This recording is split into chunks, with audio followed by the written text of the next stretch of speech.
Welcome back to the new School Sensei podcast. My name is Ken Douglas and I'm here with Jeremy Maitland. And you probably noticed my twin bro, the usual host, is not here today. He's busy, but I'm running the ship today. We have a very, very cool topic that we're talking about on the potty today. We're doing the CJI 2 wrap-up, the Craig Jones Invitational wrap-up. And there's no one better in Australia, in my opinion, to talk about quintets than Big Jez. So maybe just to start off, if someone's been living under a rock or haven't tuned into any of our potties, you've been in the podcast a lot for us. Do you want to just do a quick recap on your history, Mark? Just a really quick 30-second, 1 minute, just so people are like, who is Big Jez? Awesome. Well, Big Jez. I'm a black belt on a Ninos Demo, Australian Elite team. Been doing BJJ for 18 years. So I've been doing that for a hot minute.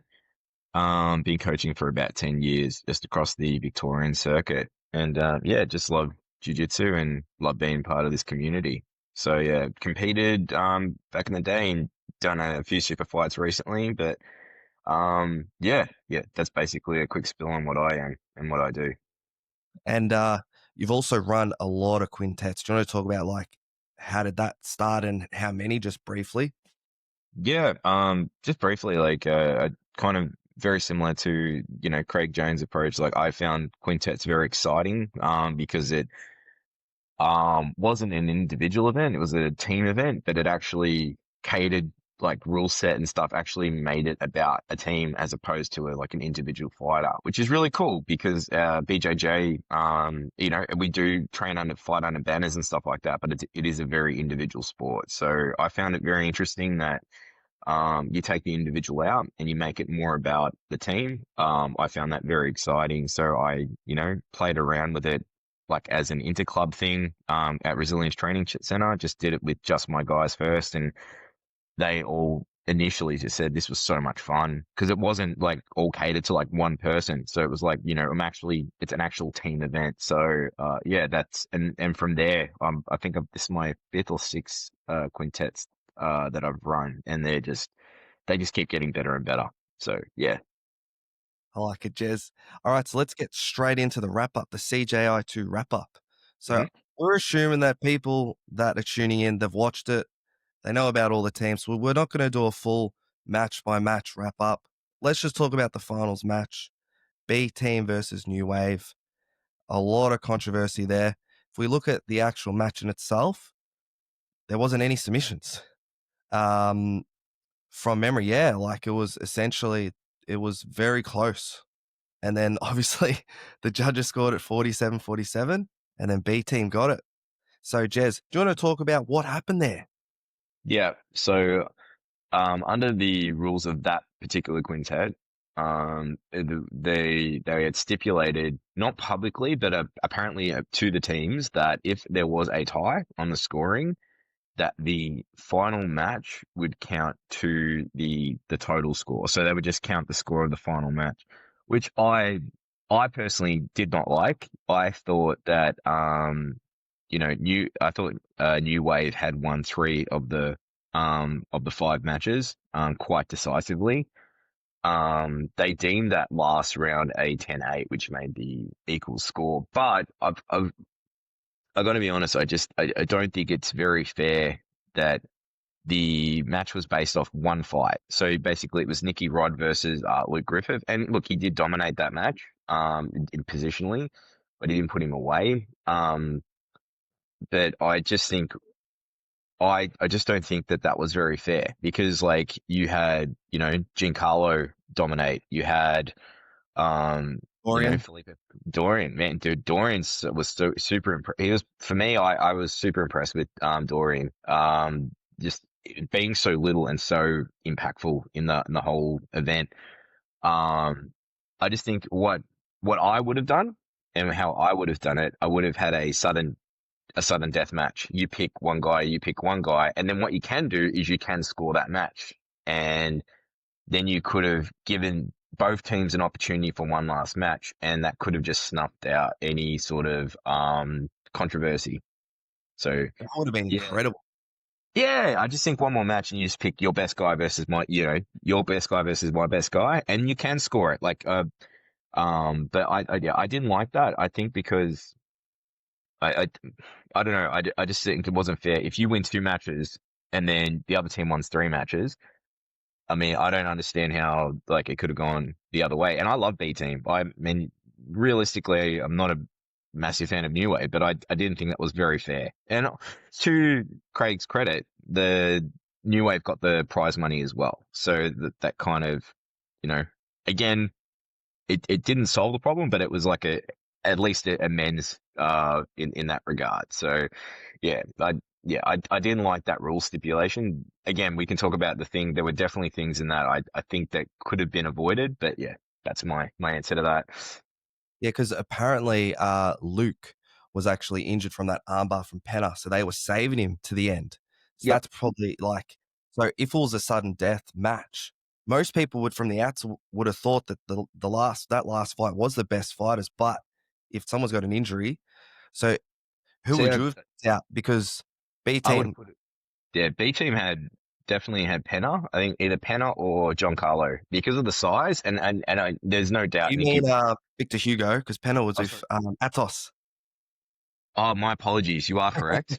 No, my apologies. That no, you are right. But I probably would have put maybe Giancarlo instead of God, there were so many people, but I would put Giancarlo in. I think he's super impressive. But Nicky Robb is going to be the option. I just think what you would have to do is you'd have to have a person that could be the most offensive against a powerhouse like that. Look, if they had did that sudden victory match, there's a good chance Nicky Robb would have won that. But what you would have done is you would have avoided the controversy of like, hey, you won two matches, we won three matches, and then you only scored the last match. It's so ambiguous. Like it's it's it's like I just think if you had a sudden victory match, and then again you can score that match if and then avoid any controversy. We had a similar situation we spoke about last time in my quintet where three teams tied. One team were injured, so they pulled themselves out. And then it came down to a sudden death match, and it was a decision. And then one person won, one person lost, and that's the team that proceeded, which I think is fair. It just gives you one last opportunity. But um, yeah, I didn't like that result. But like again, like it was rectified. You know, the team got the prize money as well, so like it wasn't that you lost out. There was so much money given out on that second day. There was so Who's much that money. donor? Oh, That donor's it was cashed up. 100%. Loving it. All right, cool. So we've done just a brief little recount on that final match. Let's get into the nuts and bolts because we are proud Australians. Let's talk about the Australasian team. hmm So Australasia, their first matchup was 10th Planet, and then the semis obviously B Team. So let's talk about their first matchup, 10th Planet. So I'll start it off. So from memory, we had one submission.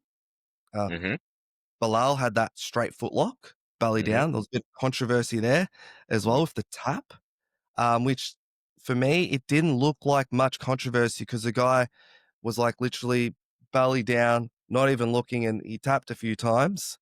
Um, yeah, I thought that was clean, but maybe Gio just wanted to put on a show or he was in denial.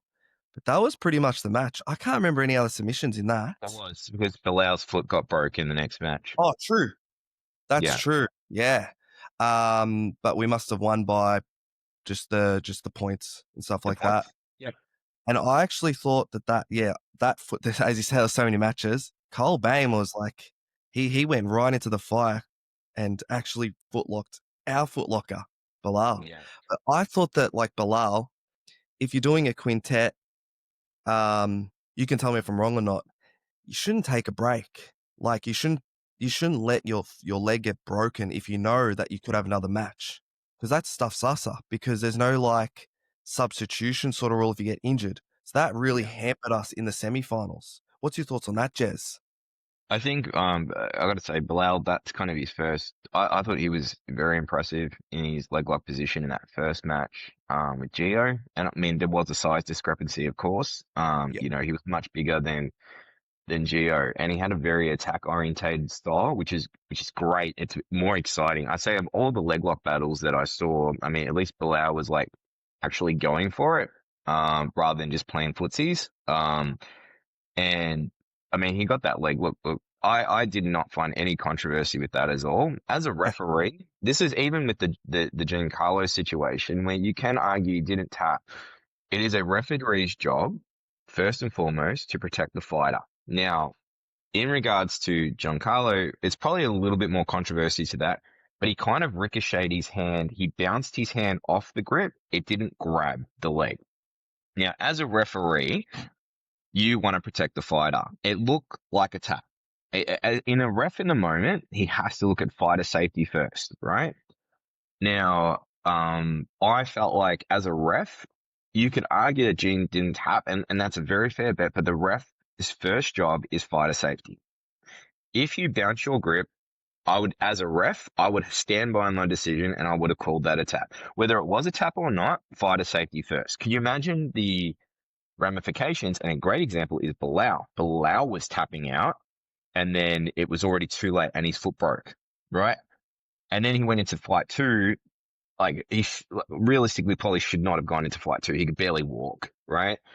That's the scenario where that falls on the refs. Now, I felt like the referee, I don't know, John McCarthy was fine because he's got a lot of referee experience, but like that referee was also, did you tap? He asked the fighter, and I'm like, you can't, unfortunately, you have to stand by your decision.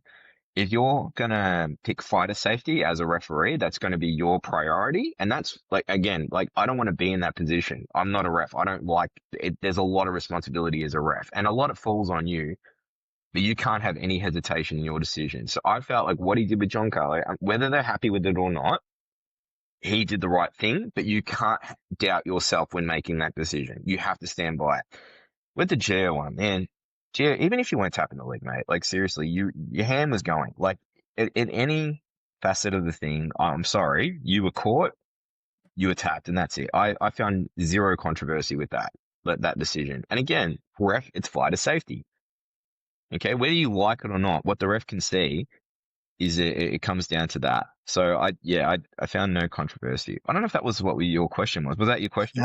Yeah, sorry. No, it's Yeah, no, this it's just a chat. It's all part of it. yeah, But it was just surprising there was so many controversies. Like you think like if you think of like an MMA fight, yeah, the ref in the back saying, you have to show me that you're still working. If you yeah, do this, I'm stopping the fight. I wonder as a ref, if you need to have like a rules meeting with everyone and say, if for me, you need to go 2 taps. If it's just one of these Brazilian taps, we're still going, guys.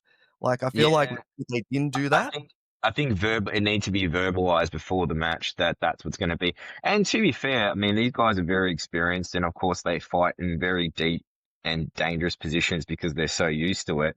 To be fair, you could argue that that if you guys are not showing a clear tap, we're going to let it go, and then you're going to be out. If and again, Bilal is the example, right? Like I don't think it was like I mean they called it, but he was like verbally tapping when he went belly down with Carl Bowen. I can never pronounce It's his a hard name. one, eh? Yeah, he was very impressive. But I think my argument with that, it's like okay, so that was in his hands.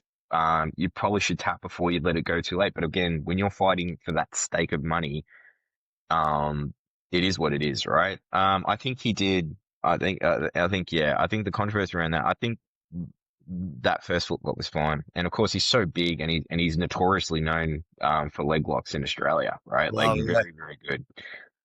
Yeah, I think yeah. So yeah, the controversy behind that was like ridiculous. I'm sorry. Like I just felt like, dude, I know how tough you are, and you've been around for a long time, and you're super flexible, but that visual as a referee, you can say you didn't tap, but you were. Like anyone on the outside was watching that footage. It was only one angle where it kind of looked like it didn't. Every other angle, it looked like you tapped out. So get over it. Like, you know what I mean? Like, yeah, I'm sorry. Yeah. Yeah. Yeah, like the only other tapping like sort of controversies I've seen is where there've been triangles and like the ref thinks the person's out but they're not out. So Yeah. that's pretty different because they didn't tap at all and then they're up like what are you doing? But these ones they're actually in very bad positions. Like yeah, like both people like could have had their legs broken to be honest. Giancarlo was an Absolutely. outside heel hook. Mm. It's not a good spot, man. You shouldn't let your heel get caught. Like someone like him, like he shouldn't have got to that stage. Yeah. You know what I mean? So yeah, Mm. but we could talk a long time about all that sort of stuff. If we're talking about the Australasian team, Who impressed you the most? Declan Moody, definitely. He's a gun, isn't he? He was very forward, very top pressure. He played very heavy, but also very agile. He was really going for it. He wasn't really in any danger at all in most of his matches. He was very impressive. I say out of the Australian fighters. Yeah, I'm trying to think. So the We didn't Aussies, really see much from him, to be honest. and also Kenta. Man, Kenta was Oh, like, yeah. oh yeah. I shouldn't like. I know it sounds bad, but like, yeah, Kenta's a Japanese fighter. But he was on the Australasian team. He was amazing. I'd definitely say the Declan and Kenta were the most impressive guys on the Australian squad. Yeah, 100%. Canard, he had a lot of fancy leg lock entanglements. Yeah, We didn't really see anything come off. You know what I yeah. mean? I Fabricio think was a bit of a goer as well, but yeah. this isn't just directed at Lucas, but I think there was a lot of guys, like even Chris Roach and stuff like that. They were very one-trick pony orientated in this event. And I just think you need to have diversity in your game. The best guys were the ones that were able to have a bit of diversity in their games. So either a heavy passer did really well, but didn't get the sub. So it was usually the heavy passer was, doing as far as like things like that. You needed to have diversity in your game, and I felt. And Lucas is very good, and Lucas is very good wrestling and stuff like that. Like, and I'm only using Lucas as an example because we're talking about the Australasian team, but there were definitely a lot of matches where it was like, I'm just going to go for my one trick. But the thing is, and everyone is so good, and everyone, I guaranteed, every single individual got studied in that event. If you had the game plan of just sticking to one thing, and Lockie was yelling like "come up" like a lot, like you can hear it in the video, like "come up," like get off your back, like get to the top position. Um, and like with a lot of the guys, it wasn't just Lucas, but like the thing is like you can't stay on your back. Um, you can't stick to one thing, and like you can, and I'm kind of contradicting because if you're just focusing on passing, that's one thing as well. But even then the tactics of just passing wasn't working because it basically just neutralized both people and both people got eliminated. Like it was a very heavy passing. There was issues that we can talk about later, but like I wasn't happy. Like the rules were not really good for just attacking. I'm going to Mm. be honest, it was still orientated towards things, but to your original question, I think Declan Moody and Declan was super impressive, and I didn't think Lucas fought bad. I mean, Lucas is a beast. Like I can easily sit here and critique, be an armchair expert from the outside, but I just think the mentality of just sticking to one thing the entire time when there were opportunities to try switching it up, I would have done that. I think that was a big issue with a lot of the guys. It's like I'm just going to stick to this one thing, and it didn't work out. Bit boring. It is boring. It's I understand, like, how do I put it? Like it's just because if you're like in the I think Lucas and Chris, is it Wojciech? Yeah. They canceled each other out, and they kept slipping the field. They kept doing the right things, but who is going to abandon like if you're both getting neutralized, the one that abandons the game plan to go to plan B is probably going to win. Like I understand that you have your most powerful weapon, but if someone has as powerful a weapon as you, and look, you can argue that Chris Rochik is at high level, blah blah blah, but Lucas is very good, and he's very good at the leg lock battle. But the problem is, if you cancel each other out, you need to have a plan B. If you're two grapplers, the person like in an MMA match, usually the person with better striking is going to win the fight. Does that make They sense? just You need that plan B. Yeah. If you are just focusing on grappling, um, then unfortunately, if you have both a high enough skill level that you cancel each other out, you need a plan B. And I just think those leg lock exchanges where it was like slip the heel, drag, leg drag, slip the heel, leg drag, and it just that the entire 7 minutes of the fight. Yeah, it wasn't terribly exciting, but and also in this rule set, like you both get eliminated, so it's like a double cancellation every time. Yeah, look, I don't want to critique too hard because like it's extremely high level. Everyone was at very high level in that event. Yeah, definitely. So now let's just move it on to Yeah. what went well. So obviously, from my vantage point, CJI 2 was a huge success. Had a Hmm. lot of views, um, a lot of people watching it, all that sort of stuff. I think if I could boil it down to a couple of them, I wrote them down. So I definitely think having that 50K for a submission on day 2 really upped the ante. That was a lot of fun, and I think it's really good to see the athletes get paid. Like 50K, that's like almost UFC money. Like that is awesome. So I was super impressed And from that's Craig. 50K Out on US. the So for Australian guys, that's a lot of money. 100%, like that was a Yeah, great addition. I don't know how sustainable that could be if you have both days, but exactly. that was one that went well. I thought the females were really good. Back to the old school CJI format. I like Hmm. that. We can talk about the females a little bit after this. And then also I thought um, I actually really enjoyed that super fight with Craig Jones and Charles Sonnen. Just So the cringy. It was if you so like cringy. WWE, like me back in the day watching, like yeah, all that sort of stuff. WWF, WCW, Monday Night Raw, all Mm. that sort of stuff. I thought it was just hilarious just to see, just them walking out. Charles Sonnen with a bit of a speech beforehand. I tell Jez Mm. ain't too happy about it, but and then I was actually surprised Chal. Oh no, I was surprised that Craig Jones subbed him. I'm like, what's he doing? It's gonna be over so quick. But then obviously they must have had some agreement. We're gonna do best out of 5 or best out of 3. I just thought it was just funny for me. But those were my things that went well for me that I thought. How about you, Jez? Do you want to talk about things that you really liked about the event? I like that definitely the fighters got paid. I mean, we're living in a very, outside of like smart gym ownership, which I'm definitely not in that category. You and your brother are, because you guys really think about that kind of stuff. There isn't a lot of money in this kind of sport. Um, I think it's great that there was this opportunity, and big kudos to Craig for like organizing that for like, and guys are actually getting paid well for for competing. I think that was definitely my big take on that. Definitely fighter pay. I think the skill level was extremely high. It was really cool to watch, and I couldn't agree more. The females were super impressive. Extremely high level.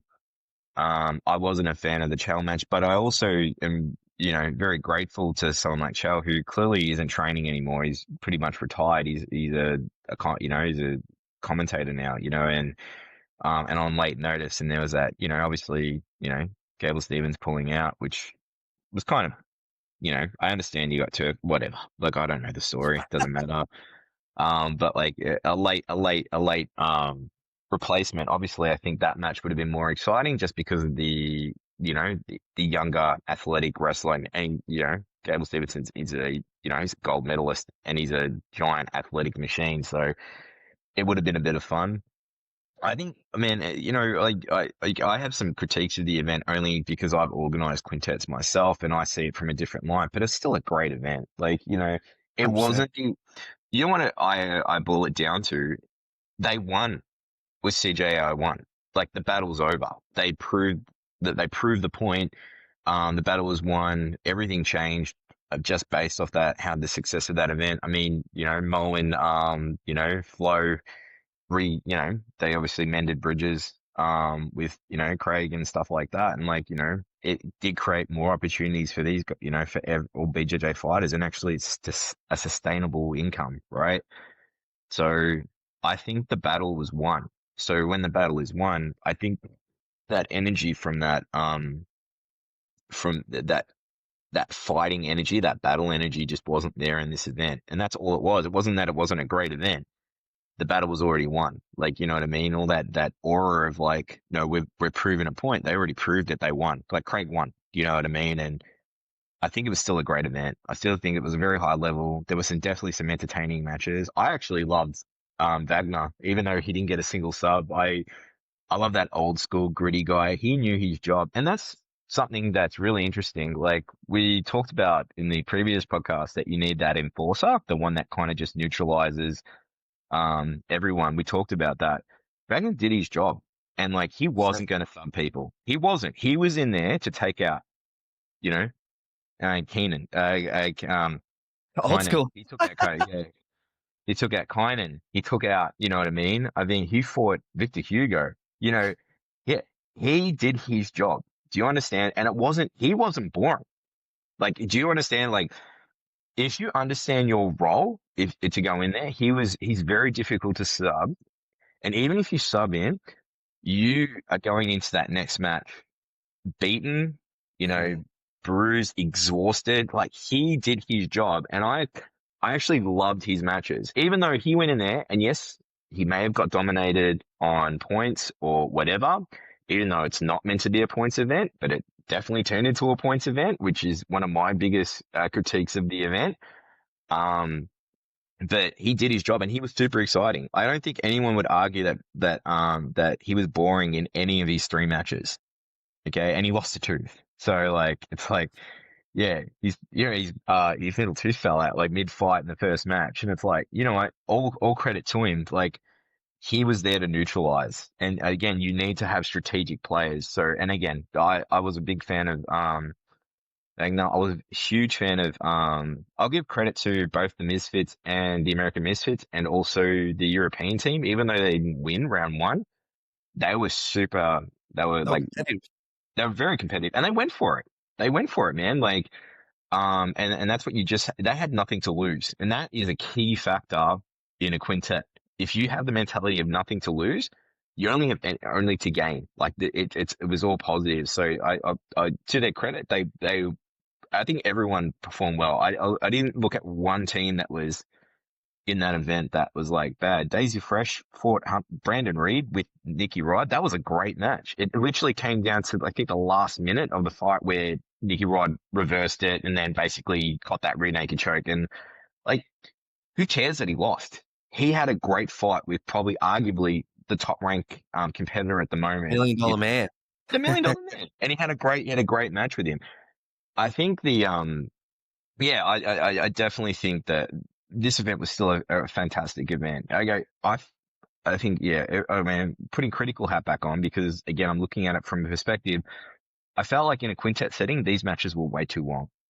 I think they needed to Really? be shorter. A lot of critiques, I've been listening to a lot of the people speak about the event afterwards, and they thought longer matches would be better. I disagree.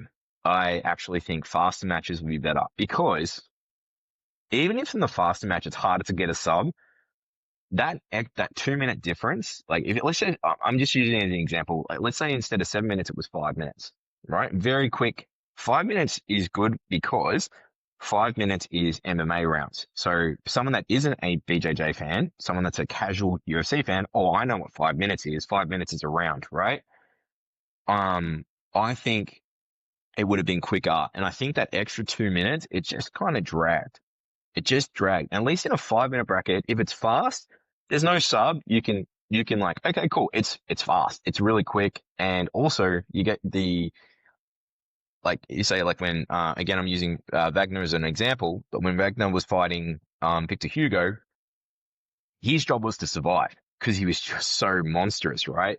And that was really cool. I'm like, yeah, I think if I'm just making sure there was so many guys. There was, but his job was to survive. And like, I feel like in the example, like, when Kynan fought On Jones. Owen Jones, my apologies. Yeah, Owen Jones. Um, that was 7 minutes of a snowfest. Essentially, it was like the first minute was just him basically clubbing him down to the ground. That was And brutal. yeah, it was brutal, but I think he was talking like I think apparently Owen was talking Yeah. mad. And He you know wanted what? him. He's selling it, right? He's doing his job. But then it turned into a points match, which I think all credit to Gaval, the way the rule set was set. They said it's not rules, it's sub only, but it was points. Like that's my issue with the rule set because when it came down to a decision, they scored the matches. So it's like, well, it is points. Don't it's not that it's not points, it is points. And like there's no encouragement for the submission. Now I understand that you have to find a way to win, and again, for me, this is impossible at an event this size. That's why I prefer the round robin setting first. Because round robin, you draw, you lose, you count the subs, like you kind of score like a soccer, like the World Cup. Like you have Yeah. the round robin bracket first, and then from the round robin bracket, you have the eliminators that way, right? So again, like that's my critique. But again, I have to be realistic. How can you run a round robin without it being like a 14, 15 hour day? Do you know what I mean? Like that's the hard part. So I think, in my opinion, I felt like even though you had a really smart, I don't know if you watched Gaval the entire event. He was so strategic as a coach, and I was so impressive. So like, he was like, "Hey, that wasn't a stall," and he was arguing with the ref, but he wasn't like doing it in a rude way. He was like, "Hey, listen, you need to establish what this is and that is," and also the team mentality. He understood like they're saying this isn't points, this is points. That first day, and and John Danaher as well. And I go, to their credit, you're there to win money. Okay. So that was the big thing. So if there's no subs in it to draw, it comes down to points. Yeah. And that's the problem. It is still a points fight. You'd be better off just saying, hey, it is a points fight, and then everyone fight for points rather than say, hey, no, this is a sub only. You know what I mean? Because it really wasn't. And I think definitely day one, that the proof was in the pudding with that. Every single fight, pretty much every single event, there wasn't like, it didn't come down to submissions. Everyone was playing points. Very Perfect. heavy guard passing, very top game position and that sort of thing like that. So yeah, I'm throwing a lot of critique here. I don't have a financial, person that's giving me millions of dollars to run an event and things like that. But I think you have to just kind of stipulate. It was confusing. I think even for a ref, it's a very confusing thing, or a scorekeeper or a timekeeper like to call. I think you would have been better off with more of like a 1FC sort of rule set where it was catch Oh counter yeah. scoring, like the legitimate submission attempts would have counted more. And I think, and you'd be changing the style of the fights altogether. So look, again, very easy for me to sit here and throw negativity. And I'm not throwing negativity. I'm just thinking, how would I make this better? And how would I approach it? And I think we've got a pretty good system, but I'm also working on a local level. I'm not working with the world class people, and I'm not taking anything away from the skill level of my guys, the Victorian scene. But the reality is, there's a difference between a local event and then, the best in the world. So yeah, What you need, Jez, is you need the Melbourne Moneyberg to give you some money. yeah. Imagine if you find that I need to wear the older, rash guard. Yeah. find that guy, and then you can start putting on some really big quintets, yeah? And also do some Yeah. privates too. Do some privates, give out a few black belts in 3 weeks. Yeah, yeah, definitely. Before we moved on, I did want to say something that we both didn't talk about was that something that went really well was uh, all the proceeds, well, most of the proceeds went to charity. So Yeah. I think that's what's probably missing in a lot of what's being said is like, I know Craig, there's this and that, all that, but it's going to charity, like Yeah. straight up. Like they're It's building schools. You're Like 100% right. that's Yeah, amazing. that went over my head. No, you're 100% right. And you know what? All the power to him, man. Like, you're using your platform to really help people. And that's legitimately helping people, and kids and, helping a generation of people that are disadvantaged or not in a position to do that. No, again, it was a great event. It was a really great event. And as far as my critiques have nothing to do with how good the event was, it was like, how can you make it like better? Do you know what I mean? And Definitely, I again, got you. armchair expert. But yeah, the charities, how good is that, man? I think that was really good.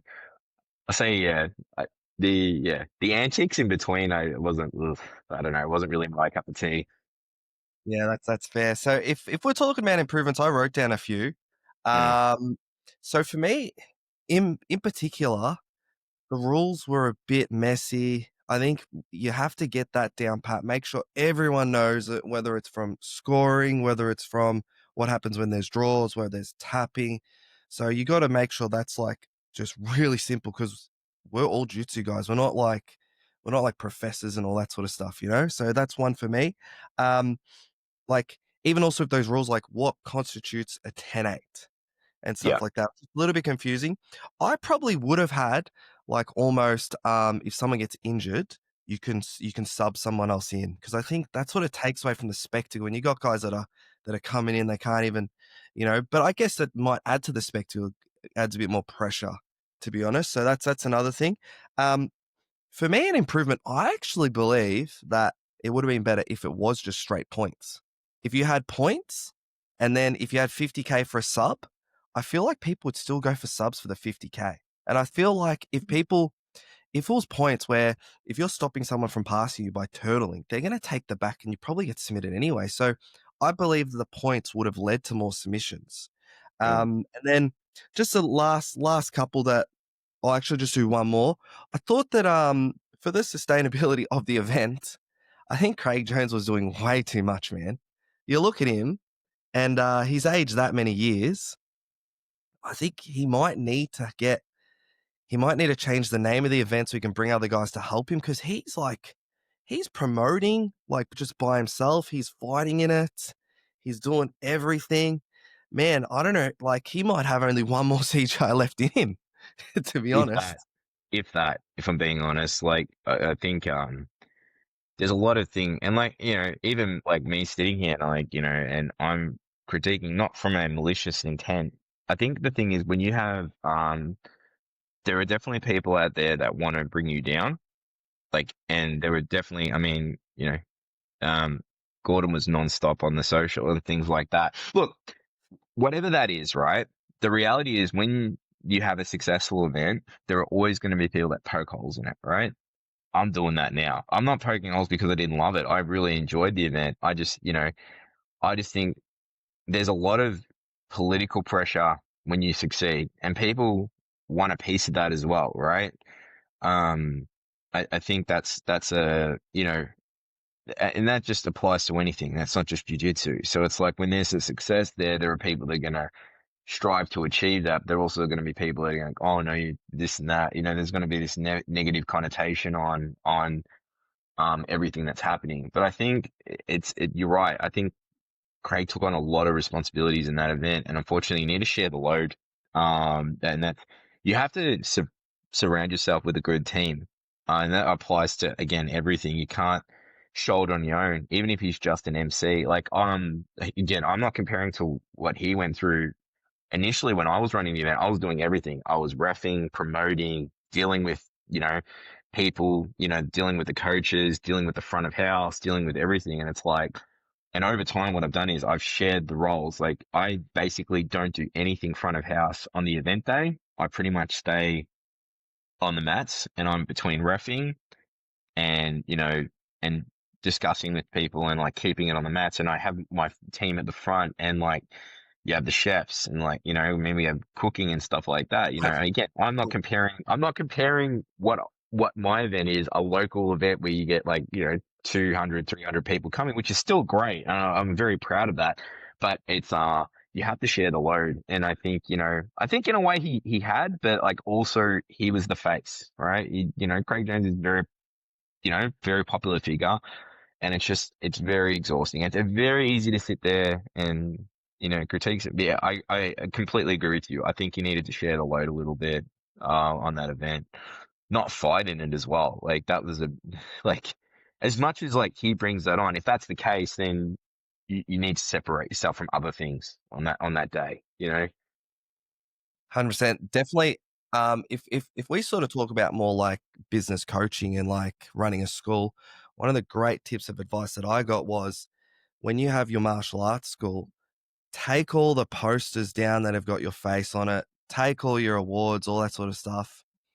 You want to make it about the culture, so your students and your other coaches. So don't call yourself Big Jez MMA or whatever, Now you call because me then that. it's because it's too much pressure. And then if you go down or if you're sick or you don't want to do it anymore, your business Mm, is gone. So that's why it's yeah. better.